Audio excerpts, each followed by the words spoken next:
Hello again, everyone. And if you're new to the channel, hello to you too. Glad you could join me. Today's video is going to be the rankings of the last album the Beatles put together and released, and that is Let It Be. Originally, it was going to be called Get Back, for those of you that don't know. And it was semi overproduced by Phil Spector, but it's still a really good album.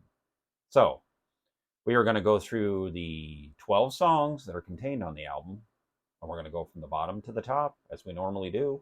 So, without any further ado, let's get started. Number 12 is Maggie May. Not a Beatles song. Fun on the album. Shows the looseness that was going on. Uh, kind of cute on there, but it's at the bottom on my list.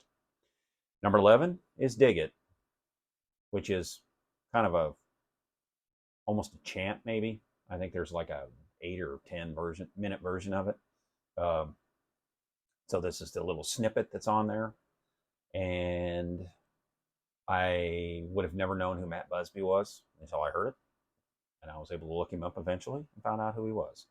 And you can do the same if you haven't.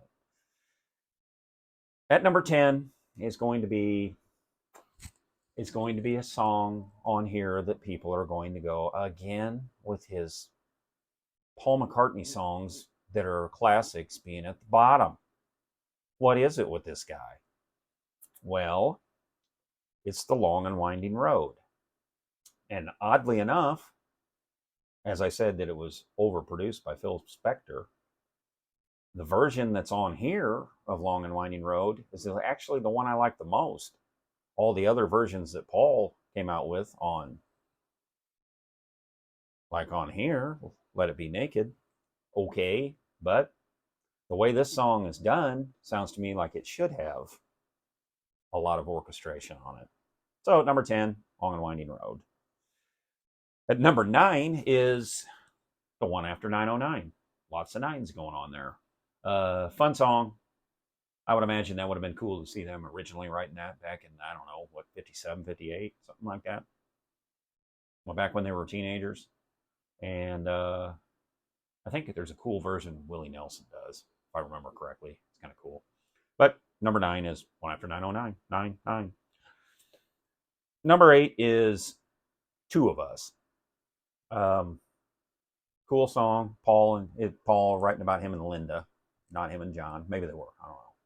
There's other songs that the two of them act like they're writing towards their significant others, but they're actually writing to their significant others, bandmates.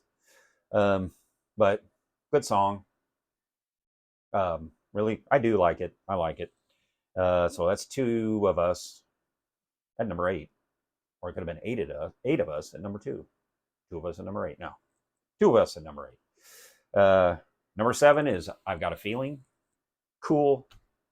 Recently, Paul's concerts, when he does the duet with John, a lot of people didn't know the song. They know it now, especially. I think there's a lot of people that go to McCartney concerts, never heard of the song, or didn't really pay attention to it. But I've always liked the song. I like the way it's two different songs again, and they don't fit, but they fit, if you can understand that. So number 7's I Got a Feeling. Number 6, I Dig a Pony is Dig a Pony. I've always, another song I've always liked. Probably not as much now as I did years ago. It probably would have been higher if I would have done a list then. Let's see if I've done another list. Here, nope, it's not coming up. Is it coming up? No, not coming. The video up here? No. Is there? No. This is the only one I've done. But so I have to go with what it is now, and that is number 6 on my list. Number 5. Number 5. How about you, number 5? No. Number 5 is For You Blue. George Harrison song. Great bluesy number. I love John on the playing the sit down slide. I can't remember what they call it right now. But it's a really cool song. One of one of George's better songs. Um, yeah, I think it's I think it's an overlooked song in a lot of ways, and I think Paul actually did it in concert one time or a few times. But it was I know he did it in concert. At least I'm sure of, pretty sure of it. Number four is George's other song, which I like even better, and that's "I Me Mine." When I talked about um, "For No One" back in my Revolver ranking, I thought, and if you haven't seen that, go check it out. I thought it missed. I thought "For No One" missed a verse, but it was still at the top of the songs on Revolver. This is another song that I think would be better if it had another verse. And if it had another verse, I don't know. It just sounds like it's cut off too soon. But it is a really, really wonderful or terrific song by George, and it's one of his best. George was really, by this time, by 1969, going into 70, I think this was the last song they recorded. George was really in the groove. I mean, he was on it. He was by to becoming the best Beatle, if not the best, but he was on it. And he had so many more songs that he had tried to get in there that were floating around. And of course, became the monumental All Things Must Pass album. So, number four, I Me Mine. Number three is Get Back. Now, I like the single version better than this version. This one's a rooftop version. Tremendous in his own way. I love it. I just think the single's better. So it would probably be maybe one spot higher. I can't say it's going to go to the top, but on my list right now, Get Back is number three. Number two is Across the Universe. And this is the best version. The other one is okay. And if it was the only version we had, that original sped up version with all the animal sounds that was on the World Wildlife Fund album, I believe, it would be very good on its own. But this is much better. And I like what was done with it. I think Spector was a big player in how this sounded. But great with lyrics, wonderful vocals by John. Wonderful song. Number two, Across the Universe. And of course, number one is Let It Be. If you've seen me talk about it on another video, this version is the only good version. It's better than the version here.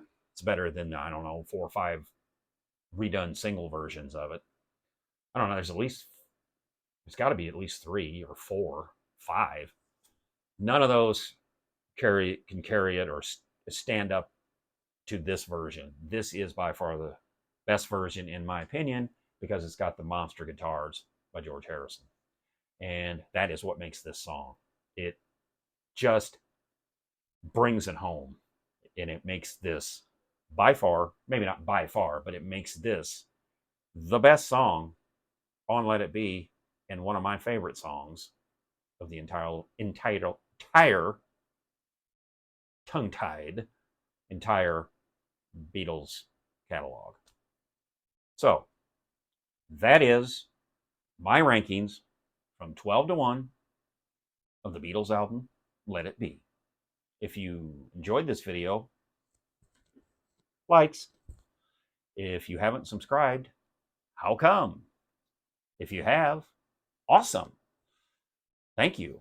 And if you would like to see my other rankings, they're on this channel. And we'll be doing more Beatle related videos. I got lots of things in my head. Weird ones too. No. I've got lots of ideas in my head for Beatle videos. And they'll be coming soon. And if you want to check out any of my other videos, go ahead and do it. Sounds good to me. So, until next time, I bid you a farewell and adieu.